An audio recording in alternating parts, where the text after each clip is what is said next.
దృష్ట్యా ఏప్రిల్ చివరి వారంలో కిలో టమాటా రేటు 10 రూపాయలుంటే ఇప్పుడది 10 రెట్లు పెరిగి 100కు రీచ్ అవుతోంది.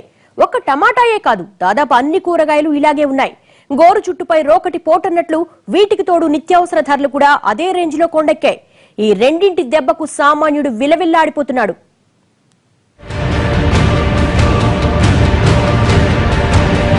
గడిచిన ఒక్క నెలలో కూరగాయల ధరలు రెట్టింపయ్యాయి. నిజానికి ఈ పెరిగిన ధరలు సంపన్నులకు తెలియకపోయినా నెలసరి జీతంతో జీవితాన్ని నడిపించే సామాన్యులకు మాత్రం రోజు గడవడమే కష్టంగా మారింది. పప్పన్నం తినే స్థానంలో ఉద్దన్నం తింటూ కడుపు నింపుకునే స్థాయికి పడిపోయింది. ఒక్కసారి హైదరాబాద్ రైతు బజార్లో ఉన్న రేట్లు ఏ స్థాయిలో ఉన్నాయో చూస్తే సామాన్యుడి జీవితం ఏ రేంజ్లో మండిపోతోందో అర్థమవుతుంది.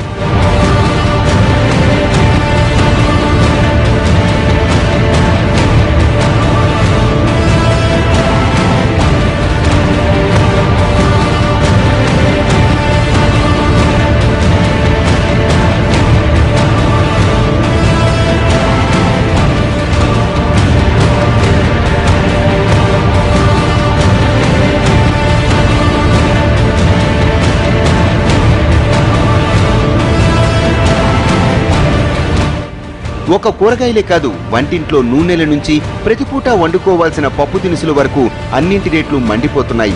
బియ్యం కూడా బంగారంలా మారిపోయింది.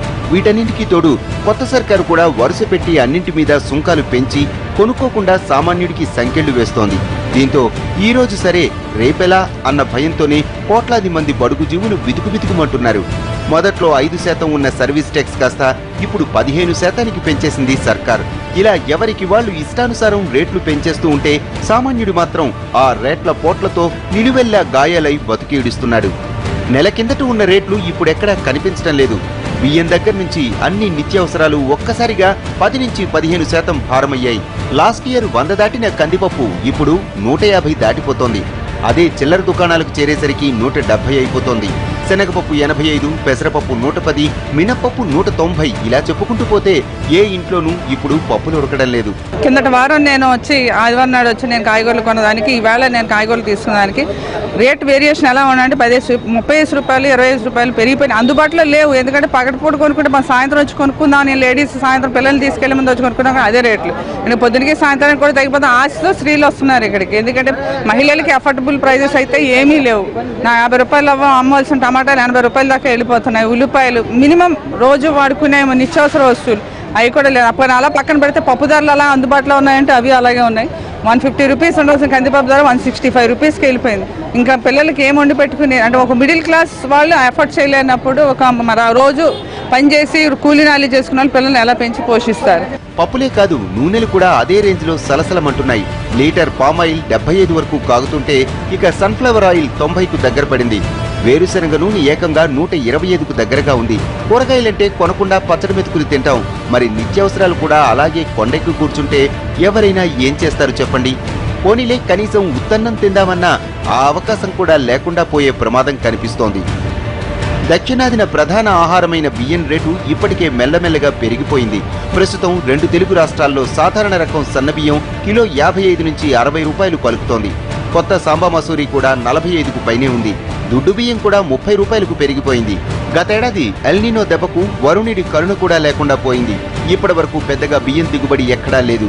అంటే ఇదే పరిస్థితి ముందు ముందు కొనసాగితే సన్నబియ్యం కిలో 70కి రీచ్ అయినా ఆశ్చర్యపోనక్కర్లేదు. అదే జరిగితే ఇన్నాళ్లు రోజుకు 2 పూటలే కడుపు నింపుకుంటున్న సామాన్యుడు ఇకపై ఒక్క పూటకే పరిమితమైపోవాల్సిందే.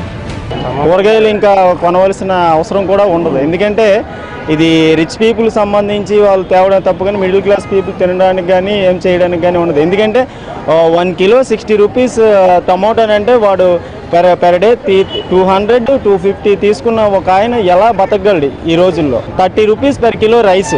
వాళ్ళ పిల్లలు చదువుకనే చూస్తాడా, ఇతర కూరగాయలకనే పెడతాడా, లేకపోతే హౌస్ రెంట్గానే పెడతాడా? ఎలాగా? How can it is possible? So government అనేది దీనికి సంబంధించి యాక్షన్ తీసుకోవాలి. బియ్యమే కాదు, గోధుమలు, చింతపండు, అల్లం, వెల్లుల్లి, చక్కెర, ఆవాలు, జీలకర్ర వంటి మసాలాలు కూడా అదే రేంజ్లో రేట్లు దాటిపోయాయి. ఇలా నియంత్రణ లేకుండా పెరుగుతున్న ధరలు సామాన్యుడిలో అనంతమైన ఆందోళనకు కారణమవుతోంది. ఇప్పటికైనా ప్రభుత్వాలు కలగజేసుకుని ధరల్ని నియంత్రించాలంటున్నాడు బడుగుజీవి. పెరిగిన రేట్లతో గతేడాదికే సామాన్యుడి ఇంట్లో పండగ సంబరాలు ఆవిరైపోయాయి. ఇక తాజా రేట్లతో భవిష్యత్తులో ఆకలి కేకలు కూడా వినిపిస్తాయి. ఎందుకంటే గత 3 ఏళ్లుగా చాలా సంఘటిత వర్గాల్లో వేతనాల పెంపు జరగలేదు. కానీ నిత్యావసరాల ధరలు మాత్రం 2 రెట్లు పెరిగాయి. దీంతో సామాన్యుడికి దాచుకోవడానికి వీల్లేకుండా ఉన్నదంతా తినడానికే సరిపోతోంది. ఉంటుందండి. మేము మాలాంటి పేదవాళ్ళకి ఏం చేస్తాం, మేము ఏ రోజు పడితే ఆ రోజు కూలి తెచ్చుకునే వాళ్ళకి మాకు ఇంత రేట్లు అంటే కొన్నాం. ఇప్పుడు టమాటా అంటే ఇక్కడ 80 రూపీస్ అంటున్నారు, కొద్దిగా ఎదరికెళ్తే 100 రూపీస్ అంటున్నారు. మేము ఎక్కడి నుంచి వచ్చి కాలేజీ పిల్లలకు చదివించుకోవడానికి ఆ ఫీజులు కట్టుకొని మళ్ళీ కాయగూరలు తీసుకోవాలంటే మాకు చాలా ఇబ్బంది అయిపోతుంది అన్నిటికి. ఇక ఈ ఏడాది ముందే వచ్చేస్తామన్న రుతుపవనాలు ఇంకా సరిహద్దులు కూడా దాటలేదు. ఒకవేళ వచ్చినా ముందు కూడా రుతుపవనాలు ఎలా విస్తరిస్తాయో తెలియదు. దీంతో ఈ రేట్లకు మరోసారి రెక్కలు వచ్చే అవకాశం ఉందన్న భయాందోళనలు నెలకొన్నాయి. అదే జరిగితే ఇక బతికేదెలా అని బెంబేలెత్తిపోతున్నాడు సామాన్యుడు. ఇప్పటికిలా నిత్యావసరాలే పెరిగిన పన్నులతో సమీప భవిష్యత్తులో సబ్బులు, పౌడర్లు, పేస్టులు వంటి వాటి రేట్లు కూడా పెరిగే ప్రమాదం స్పష్టంగా కనిపిస్తోంది. అదే జరిగితే ఈ దేశంలో బతకడం కన్నా చావడమే బెటర్ అనుకుంటారు జనాలు. ఈ పాపం ఎవరిది? పాలకులదా? కరువు పట్టిన కాలాందా?